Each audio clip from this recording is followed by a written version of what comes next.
Les clés de l'énergie et de l'épanouissement, écrit par Tartantulku, extrait du chapitre Le refuge. Le premier pas sur le chemin bouddhiste est tout d'abord de prendre refuge dans le Bouddha, le Dharma et le Sangha, l'assemblée spirituelle. Ceci indique que nous acceptons ces trois joyaux comme nos vrais guides et protecteurs tout au long du chemin jusqu'à l'illumination.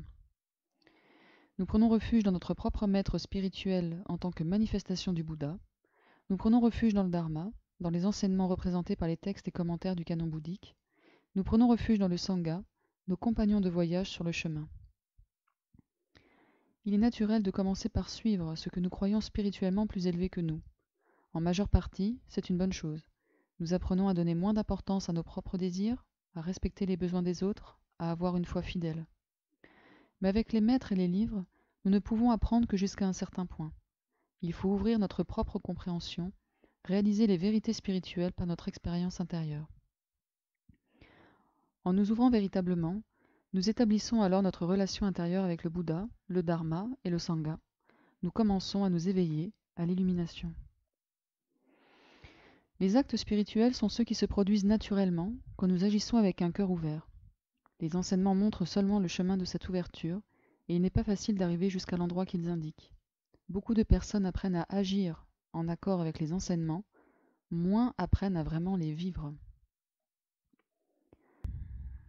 Avant de pouvoir aider les autres, nous avons besoin de trouver le maximum de force en nous-mêmes.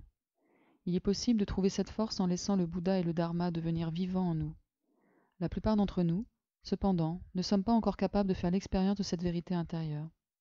Nous pouvons essayer, mais pour le moment il semble que nous devons vivre au niveau le plus superficiel, orienté vers l'idée de sujet-objet. C'est pourquoi la méditation est tellement importante.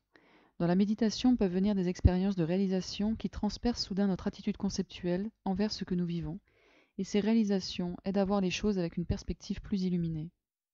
Nous entrons en contact avec le calme et la clarté sous-jacents au niveau conceptuel. La méditation est alors notre refuge. Nous pouvons y avoir recours chaque fois que nous en avons besoin pour notre équilibre. Prendre ainsi refuge en nous-mêmes donne une base plus solide et une plus grande confiance pour faire face à la vie de tous les jours. C'est le refuge à un niveau supérieur. Le refuge ultime réside dans un contact stable avec l'état de méditation où nous découvrons l'immédiateté de l'être, où il n'existe aucune distinction artificielle. À ce niveau le plus élevé, toute expérience nous apparaît comme la pure conscience que nous atteignons à travers la méditation. Il n'y a pas de Bouddha, pas de Dharma, pas de Sangha. Il n'y a pas de sujet ou d'objet, pas de jeu pour prendre refuge en quoi que ce soit. Le concept de prendre refuge tombe. Il y a donc plusieurs niveaux prise de refuge, suivant notre compréhension. Au début, nous comprenons que le Bouddha, le Dharma et le Sangha peuvent nous guider et nous soutenir, nous nourrir et nous réconforter. Ce qui nous importe alors est de prendre soin de nous-mêmes et de devenir saints de corps et d'esprit. À un niveau un peu plus profond, nous comprenons que le Dharma du Bouddha est le centre de notre vie, que toute expérience a du sens et de la beauté.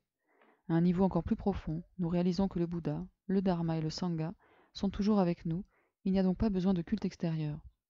Au niveau le plus profond, il n'y a plus de refuge parce que l'ego n'existe plus. Il y a seulement un mandala, parfait dans toutes ses dimensions.